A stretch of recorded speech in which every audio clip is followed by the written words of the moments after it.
सो पढ़न हनुमान गए भानुमन, हनुमानी शिशु केली कियो फेर फार सो, पाछिले पगनी गम गगन मगन मन, क्रम को न भ्रम कवि बालक बिहार सो, कौतुक बिलोकी लोकपाल हरि हर विधि, लोचननी चका चौधि चित्तनी खभार सो, बल कै धोबीर रस धीरज कै साहस कै, तुलसी शरीर धरे सबनि को सार सो, भारत में पारथ के रथ के तु कपिराज, गाज्यो सुनी कुरुराज दलहल बल भो,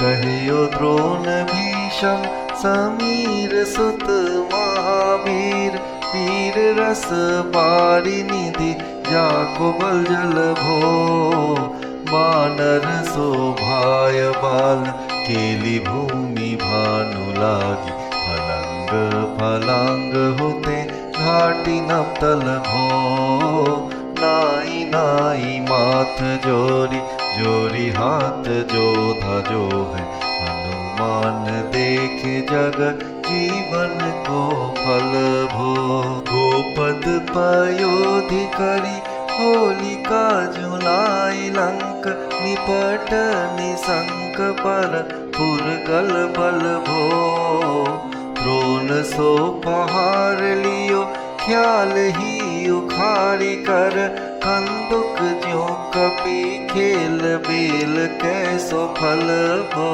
संकट समाज असमंजस भो, राम राज काज जुग पूगनी को कर तल पल भो, साहसी समर्थ तुलसी को नाह जाकी बाँ, लोकपाल पालन को फिर थिर थल भो, कमठ की पीठी जाके गोड़नी की गाण मानो, नाप के भाजन भरी जल निधि जल भो, जातु धान दावन परावन को दुर्ग भयो, महामीन बास तिमि तो मणि को थल भो, कुंभकर्ण रावण भयोदनाद ईंधन को, तुलसी प्रताप जाको प्रबल अनल भो,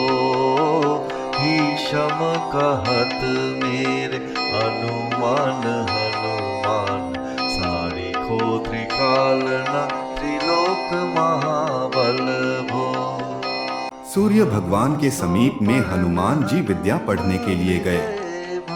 सूर्य देव ने मन में बालकों का खेल समझकर बहाना किया कि मैं स्थिर नहीं रह सकता और बिना आमने सामने के पढ़ना पढ़ाना असंभव है।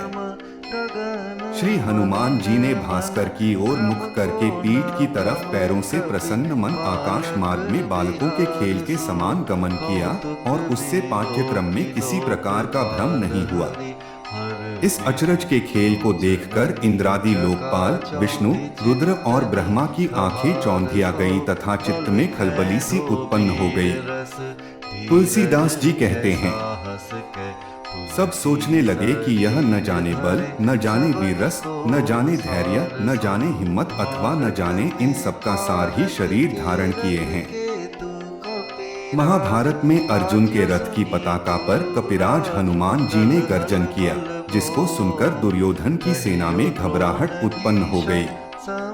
द्रोणाचार्य और भीष्म पितामह ने कहा कि ये महाबली पवन कुमार हैं, जिनका बल वीर रस रूपी समुद्र का जल हुआ है।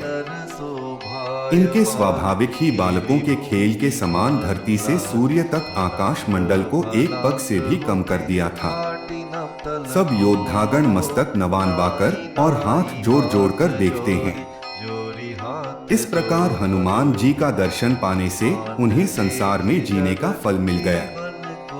समुद्र को गोखुर के समान करके निडर होकर लंका जैसी सुरक्षित नगरी को होलिका के सदृश जला डाला, जिससे पराये शत्रु के पुर में खलबली मच गई। द्रोण जैसा भारी पर्वत खेल में ही उखाड़ गेंद की तरह उठा लिया। वह कपिराज के लिए बेलफल के समान क्रीड़ा की सामग्री बन गया। रामराज्य में अपार संकट लक्ष्मण शक्ति से असमंजस उत्पन्न हुआ उस समय, जिसके पराक्रम से युग समूह में होने वाला काम पल भर में मुट्ठी में आ गया। तुलसी के स्वामी बड़े साहसी और सामर्थ्यवान हैं, जिनकी भुजाएं लोकपालों को पालन करने तथा उन्हें फिर से स्थिरता पूर्वक बसाने का स्थान हुई। कच्छप की पीठ में जिनके पांव के गड्ढे समुद्र का जल भरने के लिए मानो नाव के पात्र हुए। राक्षसों का नाश करते समय वह समुद्र ही उनके भागकर छिपने का गढ़ हुआ तथा वही बहुत से बड़े बड़े मत्स्यों के रहने का स्थान हुआ। तुलसीदास जी कहते हैं, रावण, कुंभकर्ण और मेघनाद रूपी ईंधन को जलाने के निमित्त जिनका प्रताप प्रचंड अग्नि हुआ। भीष्म पितामह कहते हैं, मेरी समझ में हनुमान जी के समान अत्यंत बलवान तीनों काल और तीनों लोक में कोई नहीं हुआ।